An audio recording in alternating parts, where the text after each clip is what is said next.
ആശ്വാസം നേടാം. ഹൃത്തിനുള്ളിൽ ജീവൻ നൽകും വചനം, തിരുവചനം. പിതാവിൻ്റെയും പുത്രൻ്റെയും പരിശുദ്ധാത്മാവിൻ്റെയും നാമത്തിൽ ആമേൻ. അബ്ബാ പിതാവേ, ഞങ്ങൾ അങ്ങേക്ക് നന്ദി പറഞ്ഞ് പ്രാർത്ഥിക്കുന്നു.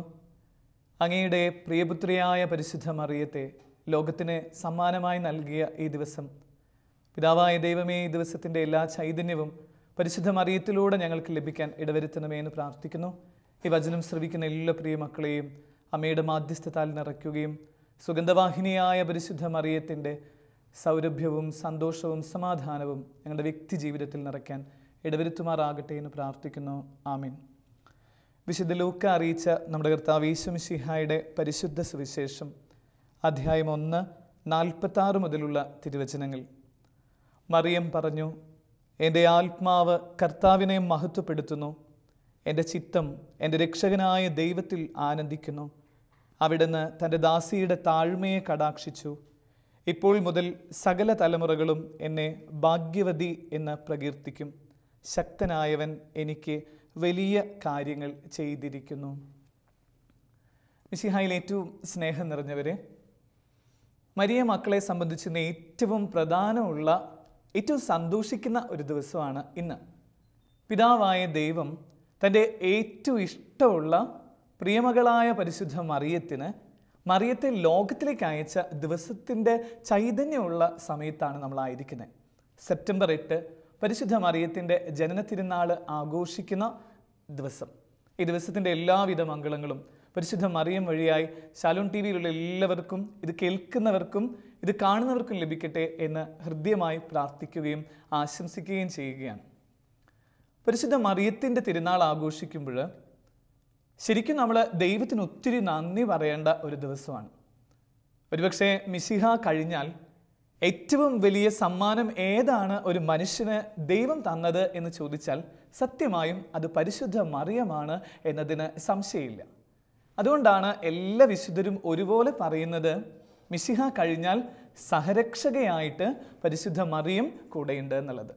പിന്നെ ഈ മാതാവിൻ്റെ ജനനത്തിരുനാൾ ആഘോഷിക്കുന്ന ഈ ദിവസം മനസ്സിൽ ഏറ്റവും നിറവോടുകൂടെ ദൈവത്തിന് നന്ദി പറയേണ്ട ദിവസമാണ്.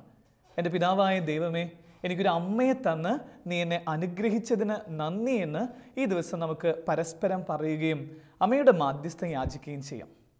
എന്തുകൊണ്ടാണ് പരിശുദ്ധ മറിയത്തെ നമ്മൾ ഇത്രമേൽ നെഞ്ചോട് ചേർത്ത് പിടിക്കുന്നത്? അല്ലെങ്കിൽ അമ്മയുടെ മക്കളെ കൊണ്ട് ഈ ലോകം ഇങ്ങനെ നിറയുന്നതിൻ്റെ കാഴ്ചകളും അമ്മ ചെയ്യുന്ന അത്ഭുതങ്ങളെ കൊണ്ട് നമ്മൾ ഈ ദിവസങ്ങളിൽ അത്രയേറെ ആനന്ദിക്കുകയൊക്കെ ചെയ്യുന്ന ഒരു കാലഘട്ടത്തിലാണ് നമ്മൾ ജീവിക്കുന്നത്. ലൂർദിലും ഫാത്തിമയിലും മെജിഗോറിയയിലും മെക്സിക്കോയിലും വേളാങ്കണ്ണിയിലും ഒക്കെ മാതാവിൻ്റെ മധ്യസ്ഥത്തിലൂടെ അത്ഭുതങ്ങളുടെ പെരുമഴ കാലം തീർത്തുകൊണ്ടിരിക്കുക. അപ്പോൾ ഈ ഒരു ദിവസത്തിൽ, അമ്മയുടെ ഈ തിരുനാൾ ആഘോഷിക്കുന്ന ഈ ദിവസങ്ങളിൽ പരിശുദ്ധ മറിയത്തിൻ്റെ ലൈഫിലുണ്ടായിരുന്ന, അല്ലെങ്കിൽ ഈ അമ്മയുടെ പ്രത്യേകതകൾ എന്താണ് എന്ന് ഓർക്കുകയും ദൈവപിതാവിന് ഈ അമ്മയിൽ നിന്ന് നമുക്ക് കിട്ടിയ കാര്യങ്ങൾ പ്രാവർത്തികമാക്കാം എന്ന് ഏറ്റുപറയുകയും ചെയ്യുന്ന ഒരു ദിവസമാക്കി മാറ്റാം. പരിശുദ്ധ അമ്മയുടെ ജീവിതത്തിലുള്ള ഏതാനും ചില ക്വാളിറ്റികൾ ഇന്നേ ദിവസം നമുക്ക് ഓർക്കുകയും മാതാവിനോട്, അമ്മേ, നിനക്ക് ഇത്രയും ക്വാളിറ്റി ഉള്ളതിൽ ഞങ്ങൾ ഏറ്റവും അഭിമാനിക്കുകയും അമ്മയെ അഭിനന്ദിക്കുകയും ചെയ്യുന്നു എന്ന് മനസ്സറിഞ്ഞ് നമുക്കിന്ന് പറയാം. മാതാവിൻ്റെ ജീവിതത്തിലുള്ള പരിശുദ്ധ മറിയത്തിൻ്റെ ഈ തിരുനാൾ ആഘോഷിക്കുന്ന ഈ ദിവസം അമ്മയുടെ ജീവിതത്തിലുള്ള ഏറ്റവും പ്രധാനപ്പെട്ട കാര്യം എന്ന് പറയുന്നത് കരുതലുള്ള സ്നേഹം നൽകുന്ന ഭൂമിയിലുള്ള ഏറ്റവും നല്ല സ്ത്രീയാണ് പരിശുദ്ധ മറിയം. അവളുടെ ജനനം മുതൽ സ്വർഗാരോപണം വരെയുള്ള സമയം നമ്മൾ പരിശോധിക്കുമ്പോൾ അവളുടെ ഉള്ളിൽ ഇങ്ങനെ സ്നേഹത്തിൻ്റെ കടലെരമ്പുന്നത് നമ്മളിങ്ങനെ കാണുന്നുണ്ട്. അത് കാനായിൽ മാത്രമല്ല, കാൽവരിയിലും അത് കഴിഞ്ഞിട്ടും നമ്മൾ കണ്ടുകൊണ്ടിരിക്കുന്നത് പരിശുദ്ധ മറിയത്തിൻ്റെ ഉള്ളിൽ സ്നേഹത്തിൻ്റെ കടലിങ്ങനെ ഇരമ്പുന്നതാണ്. നമ്മൾ സാധാരണ പറയാറുണ്ട്, കേരളത്തെയൊക്കെ ഇത്രയും പ്രകൃതി രമണീയമാക്കി മാറ്റുന്നത് ഈ കേരളത്തിൻ്റെ അടിയിലൂടെ ഒഴുകുന്ന, മണ്ണിനടിയിലൂടെ ഒഴുകുന്ന നദികളുടെ സമൃദ്ധിമായ അഭിഷേകം ഉള്ളത് കൊണ്ടാണെന്നുള്ളത്. ഈ മണ്ണിനടിയിലുള്ള ജലത്തിൻ്റെ നീരൊഴുക്ക് കൊണ്ടാണ് ഈ കേരളത്തെ ഇത്രയുമേൽ സൗന്ദര്യമുള്ള, അതിൽ ഇത്രയും പച്ചപ്പുള്ള നാട് എന്ന് പറയുന്നത് പോലെയാണ് പരിശുദ്ധ മറിയത്തിൻ്റെ ഉള്ളിൽ നിറയെ കടലോളം സ്നേഹമുണ്ട് എന്നുള്ളത് നമ്മൾ അനുഭവിച്ചുകൊണ്ടിരിക്കുക. കുഞ്ഞുമാമനൊക്കെ ഇങ്ങനെ നെഞ്ചോട് ചേർത്ത് പിടിക്കുന്ന മാതാവിൻ്റെ ചിത്രവും സ്നേഹം വരെ ആർക്കാ കണ്ണിൽ നിന്ന് മാറ്റാൻ പറ്റുക? വളരെ ഭംഗിയായിട്ട് ചിത്രം വരയ്ക്കുന്ന സ്ലീഹയാണ് ലൂക്ക സ്ലീഹ. ലൂക്കാസ് ലീഹയുടെ ഒരു നല്ല ചിത്രം ഇങ്ങനെ നിത്യസഹായ മാതാവുമായിട്ട് ബന്ധപ്പെട്ടിട്ടുള്ളതാണ്. അതിൻ്റെ ചരിത്രമൊക്കെ നമുക്കറിയാം, അല്ലെങ്കിൽ അതിൻ്റെ കുറിച്ചുള്ള പാരമ്പര്യമൊക്കെ നമുക്ക് അറിയുന്നുണ്ട്. അതിങ്ങനെ മകനായ മിശിഹായെ ഇങ്ങനെ നെഞ്ചോട് ചേർത്ത് പിടിച്ച് I love you so much മാവനെ എന്ന് പറയുന്ന ഒരു അമ്മയുടെ ചിത്രമാണ് അതിൽ കാണുന്നത്. ആ സംഭവം നമുക്കറിയാം. ഉണ്ണിമിശിഹ അങ്ങനെ ഒരു ദിവസം ഇങ്ങനെ കളിക്കാൻ പോകുന്ന സമയത്ത് പെട്ടെന്ന് ഒരു മറ്റ് ആരൊക്കെയോ കണ്ട് പേടിച്ചിട്ട് ഈ കുഞ്ഞുമാവയായ യേശു ഇങ്ങനെ ഓടി വരുന്ന സമയത്ത് അവൻ്റെ ചെരുപ്പിൻ്റെ വാറുപോലും പൊട്ടി ആകെ സങ്കടപ്പെടുമ്പോഴാണ് പരിശുദ്ധ മറിയം ഇങ്ങനെ ഓടിച്ചെല്ലുക. എന്നിട്ടങ്ങനെ മാറോട് ചേർത്ത് പിടിച്ച് നിന്നിട്ട് പറയണതാണ്, നിൻ്റെ സഹായമായിട്ട്, നിന്നെ സ്നേഹിക്കുന്ന അമ്മയായിട്ട് ഞാനുണ്ട് എന്ന് പറയുന്ന ഒരമ്മയുടെ ചിത്രം. അതാണ് ലൂക്കാസ് ലീഹ ഇങ്ങനെ ഭംഗിയായിട്ട് എഴുതി വെച്ചിരിക്കുന്നതും വരച്ച് വെച്ചിരിക്കുന്നതുമായിട്ട് നമ്മൾ കാണുന്നത്. അപ്പോൾ അമ്മയെക്കുറിച്ച് ഓർക്കുമ്പോൾ നമുക്ക് ആദ്യം നമ്മുടെ ഉള്ളിലേക്ക് വരുന്ന വികാരം എന്ന് പറയുന്നത്, അമ്മ എന്ന് പറയുന്നത് ഉടലും മുഴുവൻ സ്നേഹമുള്ള, സ്നേഹത്തിൻ്റെ സൗന്ദര്യമുള്ള, സ്നേഹത്തിൻ്റെ സൗരഭ്യമുള്ള ഒരു സ്ത്രീയാണ് എന്നുള്ളതാണ്. അപ്പോൾ ഈ അമ്മയോട് നിന്നാണ് സ്നേഹമുള്ളവരെ ഈ തിരുനാൾ ആഘോഷിക്കുന്ന ദിവസം നമുക്ക് അമ്മയോട് ഇങ്ങനെ ചോദിച്ചു വാങ്ങേണ്ട ഒരു കാര്യം, പരിശുദ്ധ അമ്മ നിൻ്റെ ഉള്ളിലുള്ള ഒരു സ്നേഹം ഞങ്ങൾക്ക് നൽകണമേ എന്ന് പ്രാർത്ഥിക്കും. ഈ ദിവസങ്ങളൊക്കെ നമ്മൾ ഒത്തിരി സങ്കടത്തിലൂടെ കടന്നു പോവാം. സ്നേഹരാഹിത്യങ്ങളുടെ കഥ കേട്ടും അസ്വാരസ്യങ്ങളുടെ പുകമണമൊക്കെ കേട്ട് നടക്കുന്ന, അത് ശ്വസിച്ചുകൊണ്ടിരിക്കുന്ന ഒരു കാലഘട്ടത്തിൽ നമ്മൾ എല്ലാം ഇവിടെ നടക്കുന്നുണ്ട്, സ്നേഹമൊഴികെ എല്ലാം ഇവിടെ നമുക്ക് കിട്ടുന്നുണ്ട്. അപ്പോൾ ഈ സ്നേഹത്തിൻ്റെ ഒരു തരുമ്പ് നമുക്ക് എങ്ങനെയാണ് കിട്ടുക എന്ന് ചോദിച്ചാൽ അത് സത്യമായിട്ടും പരിശുദ്ധ മറിയത്തിൻ്റെ അടുത്ത് പോയിരിക്കണം. ഞാനിന്നൊരു അച്ഛനായിട്ട് നിന്ന് ഇത്രയും ആനന്ദം അനുഭവിക്കുന്ന, അല്ലെങ്കിൽ അമ്മയുടെ തിരുനാൾ ആഘോഷിക്കുന്നതിനൊരു വല്ലാത്തൊരു ഫീലിൽ നിൽക്കാനുള്ള കാര്യം എന്നുള്ളത് പരിശുദ്ധ മറിയത്തോട് ചേർന്ന് നിന്നപ്പോഴാണ് സ്നേഹമുള്ളവരെ ഉള്ളിൻ്റെ ഉള്ളിൽ ഒരു സ്നേഹത്തിൻ്റെ മഴക്കാലം എനിക്ക് തുടങ്ങിയത്. സ്നേഹത്തിൻ്റെ മഞ്ഞ് പെയ്യുന്നത് ഞാൻ അനുഭവിച്ചു തുടങ്ങിയത് ഏറെ സുന്ദരിയായ പരിശുദ്ധ മറിയത്തോട് ചേർന്നതെന്ന് പ്രാർത്ഥിച്ചു തുടങ്ങിയ രാവുകളിലാണ്. അവളുടെ അടുത്ത് ഇങ്ങനെ ചേർന്ന് നിന്ന് പരിശുദ്ധ അമ്മേ നീ എൻ്റെ ഉള്ളിലുള്ള ശൂന്യത മാറ്റിത്തരണേ എന്ന് പ്രാർത്ഥിക്കുന്ന സമയം തൊട്ട് സ്നേഹമുള്ളവരെ അമ്മ ഇങ്ങനെ ഒരു കടലോളം സ്നേഹത്തിൻ്റെ നിറവ് ഇങ്ങനെ മനസ്സിൽ നൽകുന്നത് ഞാൻ അനുഭവിച്ചുകൊണ്ടിരിക്കുക. അപ്പോൾ ഈ ഒരു തിരുവചനം കേട്ടുകൊണ്ടിരിക്കുന്ന അമ്മയുടെ ഈ തിരുനാൾ ആഘോഷിക്കുന്ന ഈ സമയത്ത് നമ്മുടെ ഉള്ളിൽ ഏതെങ്കിലും രീതിയിലുള്ള ശൂന്യതയുണ്ടെങ്കിൽ, ഒരു വിഫലതാബോധം ഉണ്ടെങ്കിൽ, അസ്തിത്വ ദുഃഖം ഉണ്ടെങ്കിൽ, ഏകാന്തതയിലാണ് നമ്മളായിരിക്കുന്നതെങ്കിൽ സംശയിക്കേണ്ട, പരിശുദ്ധ മറിയത്തിൻ്റെ ആ നീല മിഴികളിലേക്ക് അല്പനേരം നോക്കി നിന്നാൽ മാത്രം മതി.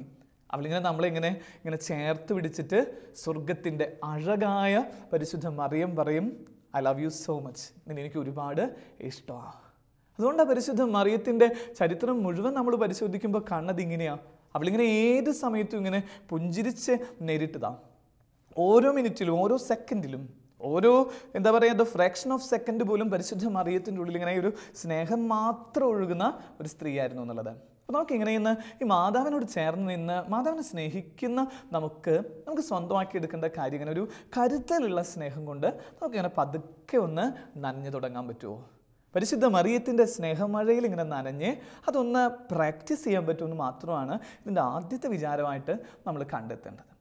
ഈ ഒരു സ്നേഹമില്ലാതെ സ്നേഹത്തിന് വേണ്ടി അലഞ്ഞുകൊണ്ടിരിക്കുന്ന ഈ ഒരു കാലഘട്ടത്തിൽ പരിശുദ്ധ മറിയത്തോട് ചേർന്ന് നിന്ന് നമുക്ക് സ്വന്തമാക്കേണ്ടത് സ്നേഹത്തിൻ്റെ ഒരു പുതുഗന്ധം ലോകത്തിന് കൊടുക്കാൻ പറ്റണം. അങ്ങനെ സ്നേഹത്തിൻ്റെ പുതുഗന്ധം കൊടുക്കാൻ തുടങ്ങുമ്പോഴാണ് സ്നേഹമുള്ളവർ ലൈഫ് എന്താണെന്നുള്ളത് നമ്മൾ വ്യക്തമായിട്ട് മനസ്സിലാക്കി തുടങ്ങുള്ളൂ. നമ്മൾ ഓർക്കുന്ന ചില മനുഷ്യരൊക്കെ നമ്മൾ പറയുന്നുണ്ട്, അമ്മയുടെ സ്നേഹം പോലെ മറ്റാർക്കാ സ്നേഹിക്കാൻ പറ്റുക. അപ്പോൾ ഈ ഒരു വചനം കേട്ടുകൊണ്ടിരിക്കുന്ന ഓരോരുത്തരുടെ ഉള്ളിലൊരു അമ്മത്വം ഉണ്ടാകണം എന്നതാണ് ഇതിൻ്റെ ആദ്യത്തെ ഒരു ഭാഗം. അമ്മത്വം എന്ന് പറയുന്നത് അത് സ്നേഹത്തിൻ്റെ ഒരു പര്യായം. അത് ചിലപ്പോഴൊക്കെ നമ്മൾ ഈ ഒരു ലോകത്തിൽ ഇങ്ങനെ കാണുന്നത് അത് അമ്മമാരിലൂടെ തന്നെ കാണാം. കഴിഞ്ഞ ദിവസങ്ങളിൽ എല്ലാവരും പത്രത്തിലും മറ്റ് മാധ്യമങ്ങളിലൂടെയൊക്കെ കേട്ടൊരു വാർത്തയുണ്ട്. ഒരു വലിയ ഫ്ലാറ്റിന് തീ പിടിക്കുക. 10-15 നിലയുള്ള ഫ്ലാറ്റിൽ ഒരു അമ്മയും കുഞ്ഞും മാത്രം ഇങ്ങനെ കുരുങ്ങാം. ബാക്കിയുള്ളവരൊക്കെ ഇങ്ങനെ പെട്ടെന്ന് രക്ഷപ്പെടുമ്പോൾ അമ്മ ഇങ്ങനെ കുഞ്ഞുവാവനെ ഇങ്ങനെ നെഞ്ചോട് ചേർത്ത് പിടിച്ച് നിൽക്കുക.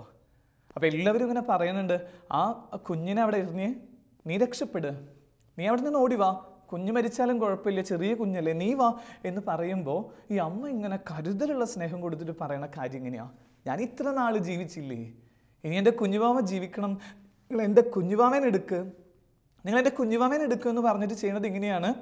അവരോട് ഇങ്ങനെ കൈ ചേർത്ത് പിടിക്കാൻ പറയുക.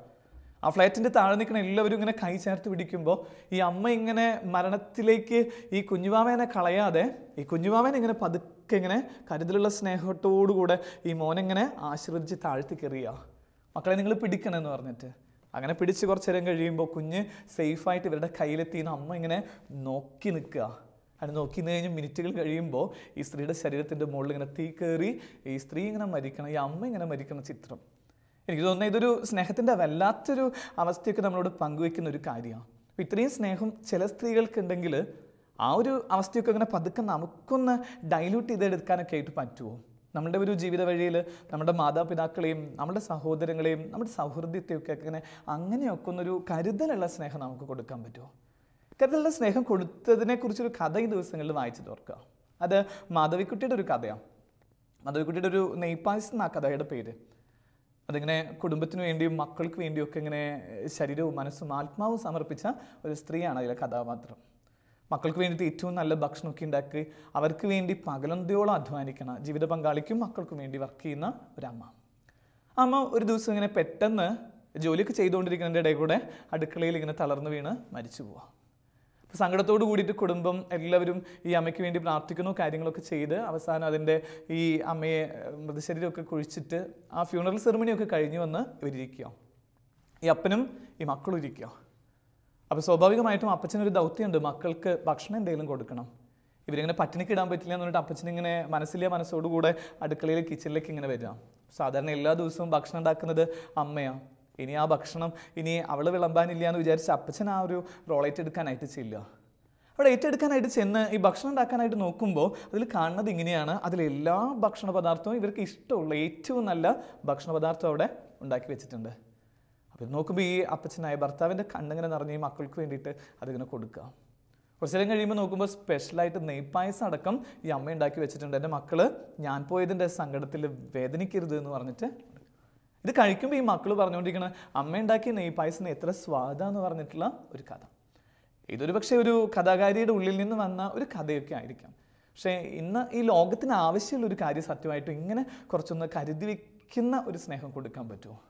വാക്കുകൊണ്ടൊക്കെ സ്നേഹമുള്ളവർ ഇന്ന് ഒരുപാട് പേര് സ്നേഹിക്കുന്നുണ്ട്. വാക്കുകൊണ്ടുണ്ട്, പക്ഷേ ഇൻ ദ ട്രൂ സെൻസിൽ ഈ ഒരു സംഭവം നടക്കണില്ല എന്നുള്ളത് വല്ലാത്ത വേദനയല്ലേ? അവർ കഥയൊക്കെ പറഞ്ഞ പോലെ അല്ലെങ്കിൽ ഈ ദിവസങ്ങളിൽ ഒരു വാട്സപ്പ് മെസ്സേജൊക്കെ വായിച്ച പോലെയാണ്. അത് ഇങ്ങനെയൊക്കെ നമുക്കൊന്ന് പെട്ടെന്ന് കണ്ടെത്താം. ഇഷ്ടമുള്ള ഒരാളുടെ അടുത്ത് ഇങ്ങനെ എഴുതുക, നാളെ എന്തായാലും പള്ളിയെ വരണം കേട്ടോ, എനിക്ക് നിന്നെ ആഴിയിൽ നീ വീണ്ടും എടുക്കണമെങ്കിൽ നിന്നെ ആഴിയിൽ വന്നിട്ട് നിന്നെ പിക്ക് ചെയ്തെടുക്കും. ഇനി നീ ആകാശത്തിൻ്റെ മുകളിൽ പോവുകയാണെങ്കിൽ അവിടേക്ക് ഞാൻ പറഞ്ഞു വന്ന് നിന്നെ എടുക്കുന്നൊക്കെ പറഞ്ഞാൽ നല്ല സുന്ദരമായിട്ട് വരി ഇങ്ങനെ എഴുതി വെച്ചേക്കുക. എന്നിട്ട് പറയാം ലാസ്റ്റ് വരി എഴുതി വെച്ചേക്കുക, നാളെ മഴയില്ലെങ്കിൽ പള്ളിയിൽ കാണാം. അപ്പം ഇത്രയേ ഉള്ളൂ. എഴുത്തിലൊക്കെ വളരെ സുന്ദരമായിട്ട് നമ്മൾ സ്നേഹത്തെക്കുറിച്ച് പറയുന്നുണ്ട്, ചർച്ച ചെയ്യുന്നുണ്ട്, കാര്യങ്ങളൊക്കെ ഉണ്ട് സ്നേഹമുള്ളവരെ.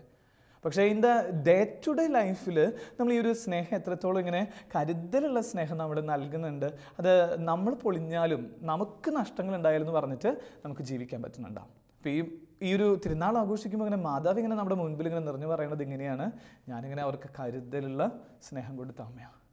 ആ കരുതലുള്ള സ്നേഹം കൊടുത്തതിനെ കുറിച്ച് നമ്മൾ എല്ലാ ദിവസവും മാതാവിനെ ഓർക്കുമ്പോഴൊക്കെ നമ്മൾ പറയുന്നത് കാനായിലെ സംഭവമല്ലേ. കാനായിലെ സംഭവത്തിൽ ഒരു വല്ലാത്തൊരു ഹൈലൈറ്റ് ചെയ്ത് എനിക്ക് തോന്നിയിട്ടുള്ളൊരു കാര്യം, വെള്ളം വീഞ്ഞാക്കിയതിനൊപ്പം തന്നെ ആ കൽഭരണികളെ പോലും അമ്മ ഇങ്ങനെ കുറച്ചും കൂടെ വിലയുള്ളതാക്കി മാറ്റിയില്ലേ. സാധാരണ കൽഭരണികളൊക്കെ നമ്മൾ ഉപയോഗിക്കുന്നതൊക്കെ ഇങ്ങനെ യഹൂദരുടെ പാരമ്പര്യം അനുസരിച്ച് അത് കാല് കഴുകാൻ മാത്രം ഉപയോഗിക്കുന്ന ഒരു കാര്യമാണ്. ഈ കാല് കഴുകാൻ ഉപയോഗിക്കുന്ന കാര്യത്തെയാണ് പരിശുദ്ധ മറിയത്തിൻ്റെ മധ്യസ്ഥത്തിലൂടെ ഈശോ ആ കൽഭരണികളെടുത്ത് ഉപയോഗിക്കുക. സാധാരണ അവർ യഹൂദ പാരമ്പര്യം അനുസരിച്ച് ഏറ്റവും നന്നായിട്ട് വീഞ്ഞ് ശേഖരിക്കുന്നത് തോൽക്കുടങ്ങളിലാണ്. പക്ഷേ ഇവിടെ മാത്രം നമ്മളിങ്ങനെ കാണുന്നത് ഈ വെയിലും മഴയൊക്കെ കൊണ്ട് കിടക്കുന്ന വക്ക് പൊട്ടിയ കൽഭരണിയെ പോലും കൊണ്ടുവരാനായിട്ട് പരിശുദ്ധ മറിയത്തിൻ്റെ സ്നേഹം ഇങ്ങനെ അനുവദിക്കുക. അത് സ്നേഹത്തിൻ്റെ നിറവോട് കൂടിയിട്ടാണ് പരിശുദ്ധ മറിയത്തിൻ്റെ മാധ്യസ്ഥത്തിലൂടെ മാക്സിമത്തിൽ അവരെ സന്തോഷിപ്പിക്കണു എന്നുള്ളത്. അപ്പോൾ ഈ ഒരു തിരുനാളിൻ്റെ ആദ്യത്തെ സന്ദേശം അല്ലെങ്കിൽ മാതാവിൽ നിന്ന് നമുക്ക് പഠിച്ചെടുക്കാനുള്ള കാര്യം ഇങ്ങനെ ഒരു കരുതലുള്ള സ്നേഹം നമുക്ക് കൊടുക്കാൻ പറ്റണം, അത് വിളമ്പാനായിട്ട് പറ്റണം. അങ്ങനെ പരിശുദ്ധ മറിയത്തിൽ നിന്നായിരിക്കും ഒരുപക്ഷെയൊക്കെ തിയോളജിക്കൽ എത്ര ശരിയാണെന്നൊന്നും അറിയില്ല, പക്ഷെ മകനായ മെസ്സിയെ ഒരു കാര്യം പഠിച്ചിട്ടുള്ളത്. അവൻ ചെയ്യുന്ന ഓരോ പ്രവൃത്തി നോക്കിക്കഴിഞ്ഞ് അത് ആ സ്നേഹത്തിൻ്റെ ആ കരുതൽ ഇങ്ങനെ വിളമ്പിക്കൊണ്ടിരിക്കുകയല്ലേ. ആ ഒരു നല്ല ഭാഗം ഇങ്ങനെ ഏത് ഗുരു ആ സ്നേഹമുള്ളവർ ഇങ്ങനെ ഒരു കാര്യം ചെയ്യാം. ശിഷ്യന്മാർ മീൻ പിടിച്ചു വരുമ്പോൾ ഗുരു പറയണ കാര്യം ഇങ്ങനെയാണ്, വന്ന് പ്രാതൽ കഴിക്കുകയും. ഇത് എവിടെയെങ്കിലും കേട്ടിട്ടുണ്ടോ അങ്ങനെ ഒരു കാര്യം? സാധാരണ ശിഷ്യന്മാരാണ് ഗുരുക്കന്മാർക്ക് വേണ്ട ഭക്ഷണമൊക്കെ പാകപ്പെടുത്തി അത് ഏറ്റവും ടേസ്റ്റ് ഉള്ളതായിട്ട് കൊടുക്കുക. അപ്പോൾ ഗുരു ഏതെങ്കിലും കസേരയിലിരിക്കണോ അല്ലെങ്കിൽ മേശയിലിരിക്കണോ അങ്ങനെയൊക്കെ കാണുമ്പോഴാണ് മറ്റൊരു കാഴ്ച ഇവിടെ നമ്മൾ കാണുന്നത്, അതിന് പകരമുള്ളൊരു കാര്യം കാണുന്നത്. യേശു ശിഷ്യന്മാരെങ്ങനെ വിളിച്ചിട്ട് പറയും, വന്ന് പ്രാതൽ കഴിക്കേ. അതാണ് സ്നേഹമുള്ളവർ, ശരിക്കും ഇങ്ങനെ കരുതലുള്ള സ്നേഹത്തിൻ്റെ നിറച്ചാർത്ത്. നിങ്ങളുടെ കയ്യിൽ എന്തെങ്കിലും ഉള്ളെങ്കിൽ അത് താ എന്ന് പറഞ്ഞിട്ട് അവരിങ്ങനെ കരുതലുള്ള സ്നേഹം കൊണ്ട് ആ ഈശോ ഇങ്ങനെ അവരെ ചേർത്ത് പിടിക്കുക. കഴിഞ്ഞ ദിവസം അങ്ങനെ കരുതലുള്ള സ്നേഹത്തോടെ ജീവിക്കുന്ന കുറച്ച് അച്ഛന്മാരെങ്ങനെ പരിചയപ്പെടുന്നത്, അത് സന്യാസിമാരെങ്ങനെ പരിചയപ്പെടുക. അത് കുരിശുമല ആശ്രമത്തിൽ പോയപ്പോഴാണ്. പോയിട്ടില്ലെങ്കിൽ നിശ്ചയമായിട്ടും പോകേണ്ട ഒരു സ്ഥലമാണ്. അവിടെ പോകുമ്പോൾ നമ്മൾ കാണുന്നത് ഇങ്ങനെ ഒരു 13 സന്യാസിമാർ ഈ ലൗകിക ജീവിതത്തിൽ നിന്നൊക്കെ വല്ലാതെ അകന്ന് ജീവിച്ചുകൊണ്ടിരിക്കണം. നമുക്ക് കണ്ടു കഴിഞ്ഞാൽ നമുക്ക് ഇങ്ങനെയും മനുഷ്യർ ജീവിക്കുമെന്ന് നമുക്ക് തോന്നിപ്പോവും. കാരണം ഇങ്ങനെ വല്ലാത്തൊരു ചെറിയ സ്ഥലത്ത് ജീവിക്കണു, ഒരു മലയുടെ മുകളിൽ, ആ കുരിശുമല എന്ന് പറയുന്ന മലയുടെ മുകളിൽ കുടുംബവും ബന്ധങ്ങളും ഒക്കെ മാറ്റിവെച്ച് ഇവർ ജീവിക്കുക. ഏതാണ്ട് നമ്മളവിടെ ആ ഒരു ആശ്രമത്തിൽ പോയി 2-3 ദിവസം നിൽക്കുമ്പോഴേക്കും നമുക്കങ്ങനെ വല്ലാത്തൊരു സങ്കടം പോലെയോ എന്തൊക്കെയോ വലിയൊരു നഷ്ടബോധമൊക്കെ നമുക്കങ്ങനെ തോന്നിക്കുക. പക്ഷെ ഒരു 3-4 ദിവസം കഴിഞ്ഞ് ഒരാഴ്ച ഇവരുടെ കൂടെ സ്പെൻഡ് ചെയ്യുമ്പോൾ ഇതിലുള്ള ചില അച്ഛന്മാരോട് നമ്മളിങ്ങനെ സംസാരിക്കാം. എനിക്ക് പരിചയമുള്ളൊരു അച്ഛനുണ്ട്, നിർമ്മലാനന്ദ് എന്ന് പറഞ്ഞിട്ട്. അച്ഛനടുത്ത് ചോദിക്കുക, അച്ഛാ are you really satisfied with this ministry or this situation? ഈ ഒരു ബന്ധമില്ലാത്ത മൊബൈലോ ഇൻ്റർനെറ്റോ വാട്സപ്പോ ഇതൊന്നും ഇല്ലാത്ത ഈ ഒരു ലോകത്തായിട്ട് അച്ഛനെങ്ങനെ ജീവിക്കാൻ പറ്റണമെന്ന് പറയുമ്പോൾ ഈ അച്ഛനിങ്ങനെ ആ ഗ്രൂപ്പ് മുഴുവൻ ഇങ്ങനെ പറയുക, ഈശോയുടെ സ്നേഹവും പരിശുദ്ധ മറിയത്തിൻ്റെ ആ ഒരു കരുതലുള്ള സ്നേഹമാണ് ഞങ്ങൾ ലോകത്തിന് വേണ്ടി പകർന്നു കൊടുത്തുകൊണ്ടിരിക്കുന്നത്. അതിന് തന്നെ അത്ഭുതപ്പെടുത്തിയ ഒരു കാര്യം ഇങ്ങനെ അവിടെ ഭക്ഷണം വിളമ്പി തരുന്നത് ഞാൻ നോക്കിക്കഴിഞ്ഞ് കഴിഞ്ഞപ്പോൾ നമ്മൾ ആദ്യത്തെ ദിവസമൊക്കെ പോകുമ്പോൾ ചമ്പ്രമ്പടി ഇട്ട് നമ്മളിരിക്കുക. അപ്പോൾ അതിൽ ഏറ്റവും പ്രായമുള്ള ഒരു സന്യാസിയാണ് ആ ഭക്ഷണം എടുത്ത് നമുക്കിങ്ങനെ ഏറ്റവും സ്നേഹത്തോടു കൂടെ വിളമ്പുന്നത്. അപ്പോൾ നമ്മൾ വിചാരിക്കണം അവിടെയുള്ള ഏതെങ്കിലും ഒരു അത്രയും ഒരു ഉയർന്ന റാങ്കില്ലാത്തവരൊക്കെയാണെന്ന് വിചാരിച്ചിട്ട് നമ്മളിങ്ങനെ നോക്കാം. അത് കഴിഞ്ഞ് തിരിച്ചു വരാനായിട്ട് നിൽക്കുന്ന സമയത്താണ് മനസ്സിലാവണേ ആ വിളമ്പി തന്നതാണ് അവിടെയുള്ള ഏറ്റവും വലിയ സന്യാസി, അതായത് അവരുടെ ആബട്ടച്ഛൻ. ആ അച്ഛനാണ്, അതായത് അവിടുത്തെ ഏറ്റവും പ്രധാനപ്പെട്ട അച്ഛനാണ് അവർക്ക് മുഴുവൻ ഇങ്ങനെ ഭക്ഷണം വിളമ്പി കൊടുക്കണേ, അവിടെ വന്നിരിക്കുന്നവർക്ക് പോലും. നമുക്ക് ആ ഒരു സ്നേഹം കാണുമ്പോൾ കൊതിയാവും സ്നേഹമുള്ളവർ. നമുക്ക് ആദ്യത്തെ 2 ദിവസം ഇങ്ങനെ ഭയങ്കര പേടി പോലെ തോന്നുമെങ്കിലും ഒരാഴ്ച കഴിയുമ്പോൾ നമുക്ക് തിരിച്ചു വരാൻ തോന്നില്ല എന്ന് പറയുന്ന രീതിയിൽ അത്രമേൽ ഇങ്ങനെ ഒരു പൊതിഞ്ഞു പിടിക്കുന്ന സ്നേഹം എന്നൊക്കെ പറയില്ലേ, അത് നമ്മളിങ്ങനെ അനുഭവിച്ചു എന്നുള്ളത്. അപ്പോൾ ഈ ഒരു സുവിശേഷത്തിൻ്റെ ആദ്യ ഭാഗം നമ്മളിങ്ങനെ പതുക്കെ വൈൻഡപ്പ് ചെയ്യാൻ ആഗ്രഹിക്കുന്നത് ഇങ്ങനെ പറഞ്ഞിട്ടാണ് നമുക്ക് അങ്ങനെയൊന്ന് കണ്ടെത്തണം സ്നേഹമുള്ളവർ. നമ്മുടെ ഈ ഒരു ചെറിയ ജീവിതമുള്ളൂ, ഈ ജീവിതത്തിൽ ഇങ്ങനെ ആർക്കെങ്കിലുമൊക്കെ വേണ്ടിയിട്ട് നമ്മൾ എന്തെങ്കിലുമൊക്കെ ഒന്ന് കരുതി വെച്ച് എന്തെങ്കിലുമൊക്കെ ഒരു സ്നേഹത്തിൻ്റെ ഒരു നരമ്പ് നമുക്കിങ്ങനെ കരുതി വയ്ക്കാൻ പറ്റുമോ? ഒരു ചെറിയ കരിമ്പിൻ്റെ കഷ്ണമെങ്കിൽ നമ്മൾ ആർക്കെങ്കിലുമൊക്കെ ഒന്ന് കൊടുത്തിട്ടുണ്ടോ എന്നുള്ളത് ഇതിൻ്റെ ആദ്യത്തെ വിചാരം. രണ്ടാമത്തെ, പരിശുദ്ധ മറിയത്തിൽ നിന്ന് നമുക്ക് എടുക്കാനുള്ള അല്ലെങ്കിൽ അവളുടെ ഈ ഒരു തിരുനാൾ ആഘോഷിക്കുന്ന സമയത്ത് നമ്മുടെ മനസ്സിലിങ്ങനെ നിറമായിട്ട് നിൽക്കുന്നത് അവൾ നമ്മളെ വെളിച്ചത്തിലേക്ക് കൊണ്ടുപോകുന്ന അമ്മയാണ് എന്നുള്ളതാണ്. ഈ അമ്മയുടെ പ്രത്യേകത, അമ്മ ഒരു ശാന്തമായിട്ട് ജീവിച്ചു എന്ന് മാത്രമല്ല, അവളുടെ ഉള്ളിൽ വെളിച്ചത്തിൻ്റെ ഉത്സവം ഉണ്ടായിരുന്ന ഒരു സ്ത്രീയാണ്. ചിലപ്പോഴെങ്കിലുമൊക്കെ നമ്മൾ ഈ പരിശുദ്ധ മറിയത്തെ ഇങ്ങനെ വിലാപങ്ങളുടെ അമ്മയൊക്കെ ആയിട്ട് മാറ്റി നിർത്തുന്ന പോലെയൊക്കെ തോന്നാറുണ്ട്. ശരിക്കും എനിക്ക് ചിലപ്പോഴെങ്കിലുമൊക്കെ തോന്നാറുള്ളത് അവളുടെ ഉള്ളിൽ സ്നേഹത്തിൻ്റെ വിപ്ലവവും അതുപോലെ തന്നെ വെളിച്ചത്തിൻ്റെ വിപ്ലവവും ഉണ്ടായിരുന്ന സ്ത്രീയുടെ പേരാ പരിശുദ്ധ മറിയം. അവളിങ്ങനെ മറ്റുള്ളവർക്ക് വെളിച്ചം വിതറുന്ന ഒരു സംസ്കാരത്തിൻ്റെ ഒരു പ്രതീകമായിട്ടാണ് പരിശുദ്ധ മറിയം നിലനിന്നത്. അതൊരു നല്ല തെളിവാണ്. ക്രിസ്തു മരിച്ചതിന് ശേഷം ഈശോയുടെ ശിഷ്യന്മാരുടെ കൂടെ അവർക്ക് പകർന്നു ഏകുന്നത് എന്താ ചോദിച്ചാൽ, സത്യം പറഞ്ഞു കഴിഞ്ഞാൽ വെളിച്ചമാണ് അവർക്ക് പകർന്നേകുന്നത്. അവരിങ്ങനെ വെളിച്ചമില്ലാത്തൊരു അവസ്ഥയിലേക്ക് അവർ കടന്നു പോകുമായിരുന്നു. നമുക്കറിയാം ഈശോ നഷ്ടപ്പെട്ട പ്രപഞ്ചത്തിൻ്റെ സൂര്യനായ മിശിഹ നഷ്ടപ്പെട്ടപ്പോൾ ശിഷ്യന്മാരെല്ലാവരുടെ ഉള്ളിൽ അന്ധകാരം കടന്നു പോവാം. ഇനി എന്താ ചെയ്യേണ്ടതെന്ന് അറിയാത്ത രീതിയിൽ, എങ്ങോട്ട് പോകണം എന്നറിയാത്ത രീതിയിലുള്ള ഒരു വേനലിലൂടെ ഒരു ഇരുട്ടിലൂടെ അവർ കടന്നു പോവാം. ആ സമയത്ത് ആ പരിശുദ്ധ മറിയം ഇടപെട്ടിട്ട് അവർക്കിങ്ങനെ വെളിച്ചത്തിൻ്റെ തിരുനാളങ്ങൾ സമ്മാനിക്കുന്ന അമ്മ. അപ്പോൾ ഈ ഒരു അമ്മയുടെ ദൗത്യമായിട്ട് നമ്മൾ ഈ ലോകത്തിൻ്റെ അമ്മയും പരിശുദ്ധ മറിയവും തമ്മിലുള്ള എൻറ്റയർലി ഡിഫറെൻ്റ് ആയിട്ടുള്ള നേച്ചർ എന്ന് പറയുന്നത്, പരിശുദ്ധ മറിയം ഇങ്ങനെ വെളിച്ചം ഇങ്ങനെ വാരിക്കോരി കൊടുക്കുന്ന ഒരമ്മയാണ്. ആരെയും അന്ധകാരത്തിൽ നടത്താത്ത, എല്ലാവരെയും പ്രകാശത്തിലേക്ക് കൂട്ടിക്കൊണ്ടുപോകുന്ന അമ്മയുടെ പേരാ പരിശുദ്ധ മറിയം എന്നുള്ളത്. അതുകൊണ്ടല്ലേ നമ്മൾ കാണുന്നത് അവരൊരുമിച്ച് പ്രാർത്ഥിച്ചുകൊണ്ടിരിക്കുന്ന സമയത്ത് തീനാവുകളുടെ രൂപത്തിൽ അഗ്നിജ്വാല നിറഞ്ഞു എന്നാണ് പറയണേ. വെറുതെ ഒന്ന് ആലോചിച്ച് നോക്കി. തീനാവ് തന്നെയല്ല, തീനാവിൻ്റെ മേല് അത് ജ്വലിച്ചിരുന്നു എന്നാണ് പറയണേ. അതായത് അവർക്കൊരു പ്രകാശം പരിശുദ്ധ മറിയത്തിൻ്റെ മധ്യസ്ഥത്തിലൂടെ ലഭിച്ചു എന്നുള്ളത് തിരുവചനം. നമ്മളിങ്ങനെ മാതാവിൻ്റെ ഈ ഒരു തിരുനാളിൻ്റെ രണ്ടാമത്തെ കാര്യം, അല്ലെങ്കിൽ മാതാവിൽ നിന്ന് നമുക്ക് ചേർത്തെടുക്കേണ്ട കാര്യം എന്നുള്ളത് നമ്മുടെ ജീവിതവും പ്രകാശിക്കാനുള്ള ജീവിതമാക്കുക. അമ്മയിൽ നിന്ന് ചില വെളിച്ചം ഇങ്ങനെ അമ്മയുടെ അടുത്ത് ഇടയ്ക്ക് പ്രാർത്ഥിക്കുക, അമ്മ നിൻ്റെ ഉള്ളിലുണ്ടായിരുന്ന വെളിച്ചം ഞങ്ങൾക്ക് താ. ഭാരതത്തെക്കുറിച്ച് പറയുന്നത് ഭാരതം വെളിച്ചത്തിൻ്റെ നാടാണ് പറയുന്നത്. മറ്റ് നാടുകളിൽ നിന്ന് വരുന്നവർ ഇവിടെ നിന്ന് വെളിച്ചം സ്വീകരിച്ച് പോയിരുന്നു, അത് ആത്മീയതയുടെ വെളിച്ചം, അത് ഏറ്റവും ചൈതന്യത്തിൻ്റെ വെളിച്ചമൊക്കെ കൊണ്ടുപോയിരുന്നു എന്ന് പറയുന്ന കൾച്ചറിൽ ഇന്ന് എവിടെ നിൽക്കുന്നു എന്ന് ചോദിച്ചു കഴിയുമ്പോൾ ഇരുട്ടിലേക്ക് പോയിക്കൊണ്ടിരിക്കുന്ന ഒരു കാലഘട്ടം. പല രീതിയിൽ രാഷ്ട്രീയമാവട്ടെ, സാമൂഹികമാവട്ടെ, സാഹിത്യമാവട്ടെ, സാംസ്കാരിക മേഖലകളെല്ലാം ഏതൊക്കെയോ ഇരുട്ടിലൂടെ പോയിക്കൊണ്ടിരിക്കുക. അപ്പോൾ നമുക്ക് ചെയ്യാനുള്ള ദൗത്യം എന്ന് പറയുന്നത് വെളിച്ചത്തിൻ്റെ കാവൽക്കാരായിട്ട് തീരുക, വെളിച്ചത്തിൻ്റെ പോരാളികളായി തീരുക. പൗലോ കൊയ്ലോയുടെ ഒരു നല്ല പുസ്തകത്തിൻ്റെ പേര് തന്നെ അങ്ങനെയാണ്, വെളിച്ചത്തിൻ്റെ പോരാളികൾ എന്നാണ്. അതിലിങ്ങനെ പൗലോ കൊയ്ലോ ഇങ്ങനെ എഴുതി വയ്ക്കുമ്പോൾ ഈ ബ്രസീലിയൻ സാഹിത്യകാരൻ എഴുതുന്നത് നന്മ ഈ പറയുന്ന അമ്മയ്ക്ക് കൊടുക്കാം. പരിശുദ്ധ മറിയത്തിനാണ് പല പുസ്തകങ്ങളും ഇത്രയും വലിയ എഴുത്തുകാരനായ ബ്രസീലിയൻ സാഹിത്യകാരനായ പൗലോ കൊയ്ലോ ഇങ്ങനെ സമർപ്പിച്ചിരുന്നത്. അപ്പോൾ ഒരിക്കലും നമ്മളിങ്ങനെ ഈ പറയുന്ന പൗലോ കൊയ്ലോയുടെ ലൈഫും അല്ലെങ്കിൽ കാര്യങ്ങളൊക്കെ നോക്കുമ്പോൾ പരിശുദ്ധ മറിയമാണ് ഈ പറയുന്ന മനുഷ്യനെ വല്ലാതെ ഇങ്ങനെ ട്രാൻസ്ഫോം ചെയ്തേക്കുന്നത് എന്ന് നമ്മളിങ്ങനെ കണ്ടെത്തിക്കൊണ്ടിരിക്കുക. വെളിച്ചത്തിലേക്ക് അദ്ദേഹത്തിൻ്റെ പുസ്തകങ്ങൾ വഴിയായിട്ട് അനേകരെ കൂട്ടിക്കൊണ്ടുപോകാം. നമ്മളിങ്ങനെ ഇടയ്ക്കൊക്കെ ഒന്ന് നമ്മുടെ സൗഹൃദത്തെയും നമ്മുടെ കൂടെയുള്ളവരൊക്കെ നോക്കണം. നിൻ്റെ ഉള്ളിൽ വെളിച്ചമുണ്ടോ? നിൻ്റെ ഉള്ളിൽ നഷ്ടപ്പെട്ടു പോയിട്ടുള്ള വെളിച്ചമുണ്ടെങ്കിൽ എൻ്റെ ഉള്ളിലുള്ള വെളിച്ചം നിനക്ക് തരാമെന്ന് പറയുന്ന ഒരു പ്രക്രിയയുടെ പേരാണ് സ്നേഹമുള്ളവരെ ശരിക്കുള്ള ഒരു പാരസ്പര്യം. അമ്മ കൊടുത്തിരുന്നത് അതാ, നഷ്ടപ്പെട്ടു പോയ വെളിച്ചമൊക്കെ എല്ലാവർക്കും തിരിച്ചു നൽകിയതാണ്. എൻ്റെ മൂന്നാമത്തെ ഒരു തലം നമ്മൾ പെട്ടെന്ന് പറഞ്ഞ് അവസാനിപ്പിക്കുക. അതിങ്ങനെ ഒരു തീരുമാനം എടുക്കാൻ സഹായിക്കുന്നവളാണ് പരിശുദ്ധ മറിയം. നിങ്ങളുടെ ഏതെങ്കിലും രീതിയിൽ ക്രൈസിസ് ഉണ്ടെങ്കിൽ ഉടനെ തന്നെ പരിശുദ്ധ അമ്മയുടെ അടുത്ത് പോയാൽ മതി.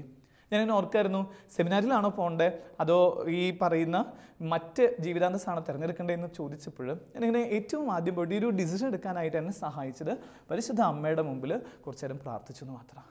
അമ്മയെ തീരുമാനം എടുക്കാൻ സഹായിക്കുന്നു. ഒരുപക്ഷെ ഞാനെടുത്ത ഏറ്റവും നല്ല തീരുമാനം എന്ന് പറയുന്നത് അതൊരു പുരോഹിതനാവാനുള്ള തീരുമാനം പരിശുദ്ധ മറിയം വഴിയായിട്ട് ഈശോ എനിക്ക് തന്നു എന്നുള്ളതാണ്. അമ്മയുടെ അടുത്ത് പോയി സംസാരിച്ചാൽ മാത്രം മതി. ഈ തിരുനാൾ ആഘോഷിക്കുന്ന ഈ ദിവസം അമ്മയുടെ അടുത്ത് കുറച്ചേരം ഇരിക്കുക, എന്നിട്ട് പറയും ചില ഡിസിഷനൊക്കെ പെൻഡിങ് ആയിട്ട് നിൽക്കുന്ന അവസ്ഥ നമുക്കുണ്ടെങ്കിൽ അമ്മയോട് പറയും, അമ്മ തീരുമാനം എടുക്കാൻ പറ്റുന്നില്ല. അതിനൊരു ബൈബിളിൻ്റെ വ്യാഖ്യാനം നമുക്ക് കിട്ടുന്നത് അതാ ശിഷ്യന്മാരുടെ സംഭവം തന്നെയാണ്. ഇനി ആരെ തിരഞ്ഞെടുക്കുന്നു പറഞ്ഞിട്ടുള്ളൊരു ക്രൈസിസിൻ്റെ പീരീഡിലൂടെ അവർ കടന്നു പോവാം. യൂദാസ് കറിയാത്ത പോയി ഇനി ആരെ തിരഞ്ഞെടുക്കണം? അവരങ്ങനെ പരിശുദ്ധ മറിയത്തോട് ഈ ഒരു കാര്യം ഡിസ്കസ് ചെയ്യാം. അമ്മേ, നമ്മുടെ ഈശോയുടെ ശിഷ്യന്മാരിൽ 12 പേരിൽ ഒരാൾ നമുക്ക് മിസ്സായില്ലേ, ഇനി പുതിയൊരാൾ ആരെടുക്കുക? അങ്ങനെ ചോദിക്കുമ്പോൾ അമ്മ അവർക്ക് വേണ്ട നിർദ്ദേശങ്ങൾ കൊടുക്കുക. 2 പേരുടെ പേര് നമുക്കറിയാം, അതൊന്ന് ബർണബാസും രണ്ടാമത്തെ മത്തിയാസുമാണ്. അപ്പോൾ ഇങ്ങനെ മാതാവിനോട് ഇങ്ങനെ ചേർന്ന് നിൽക്കുമ്പോഴാണ് അവർ ഒരു തീരുമാനത്തിലേക്ക് എത്തുന്നത്, നമുക്ക് മത്തിയാസിനെ എടുക്കാമെന്ന് പറഞ്ഞിട്ട് ഇവിടെ ശുശ്രൂഷകൾ ആരംഭിക്കുന്നത്. അപ്പോൾ അങ്ങനെ അമ്മയോട് ചേർന്ന് നിൽക്കുന്നവർ തീരുമാനമെടുക്കാൻ നമ്മളെ പഠിപ്പിക്കുന്നവളായിട്ട് നമ്മൾ മാറും. പരിശുദ്ധ മറിയത്തിൻ്റെ മാധ്യസ്ഥത്തിലൂടെ നമുക്ക് നല്ല തീരുമാനങ്ങൾ കൈക്കൊള്ളാനുള്ള ഒരു മേഖലയായിട്ട് നമുക്കിങ്ങനെ മാറും. നമ്മൾ ഈ ഒരു കണ്ട കാര്യങ്ങളൊന്ന് പെട്ടെന്ന് ഇങ്ങനെ ഒന്ന് ഓർത്തെടുത്ത് അതിൻ്റെ ഒരു അവസാനത്തിലേക്ക് കടക്കാം. അത് ഈ മാതാവിൻ്റെ മക്കളാവാനുള്ള ക്വാളിറ്റി എന്ന് പറയുന്നത് അമ്മയെ നന്നായി സ്നേഹിക്കാൻ വേണ്ടി അടുത്തു പോയി നിന്ന് അമ്മയുടെ ഉള്ളിലുള്ള കടൽ, സ്നേഹത്തിൻ്റെ കടൽ നമ്മൾ ആവഹിക്കുക എന്നുള്ളതാണ്. രണ്ടാമത്തെ കാര്യം, പരിശുദ്ധ മറിയത്തിൻ്റെ ഉള്ളിലുണ്ടായിരുന്ന ആ വെളിച്ചത്തിൻ്റെ തിരുനാളം നമ്മൾ ശേഖരിക്കുക. മൂന്നാമത്, പരിശുദ്ധ മറിയം തീരുമാനമെടുക്കാൻ നമ്മളെ സഹായിക്കുന്നത് ഓർക്കുക, നല്ല തീരുമാനങ്ങളിലേക്ക് നമ്മുടെ ജീവിതത്തെ മാറ്റുക. നമുക്ക് കണ്ണുകൾ അടച്ച് കരങ്ങൾക്ക് ഒപ്പം. ഓ പരിശുദ്ധ മറിയമേ, നിൻ്റെ ജനന തിരുനാൾ ആഘോഷിക്കുന്ന ഈ ദിവസം അമ്മയുടെ വചനം ശ്രവിക്കുന്ന എല്ലാവരെയും അമ്മയുടെ മാധ്യസ്ഥത്താൽ നിറയ്ക്കണമേ എന്ന് പ്രാർത്ഥിക്കുന്നു. ഞങ്ങളിൽ സ്നേഹം നഷ്ടപ്പെട്ടു പോയ അവസ്ഥകൾ ഇന്ന് സ്നേഹത്തിൻ്റെ പുതിയ തത്വശാസ്ത്രം അമ്മ വഴിയായി ഞങ്ങൾക്ക് ലഭിക്കട്ടെ എന്ന് പ്രാർത്ഥിക്കുന്നു. അമ്മയെ വെട്ടം കെട്ടുപോയ ദേശത്ത് പരിശുദ്ധ മറിയമേ, നിൻ്റെ വെളിച്ചം വിതറാൻ ഞങ്ങളെയും അമ്മ ഉപകരണമാക്കണമേ. ഞങ്ങളുടെ ജീവിതത്തിലെ ചില പ്രതിസന്ധികളിൽ തിരഞ്ഞെടുക്കാനാവാത്ത രീതിയിലുള്ള പല തിരഞ്ഞെടുപ്പുകളുടെയും മുൻപിൽ നല്ലത് തിരഞ്ഞെടുക്കാൻ പരിശുദ്ധ അമ്മയെ ഞങ്ങൾക്ക് വേണ്ടി നീ മാധ്യസ്ഥം അപേക്ഷിക്കണമേ. നീ ഞങ്ങളെ സഹായിക്കുമാറാകട്ടെ. നിത്യം പിതാവും പുത്രനും പരിശുദ്ധാത്മാവുമായ സർവേശ്വര എന്നേക്കും ആമേൻ.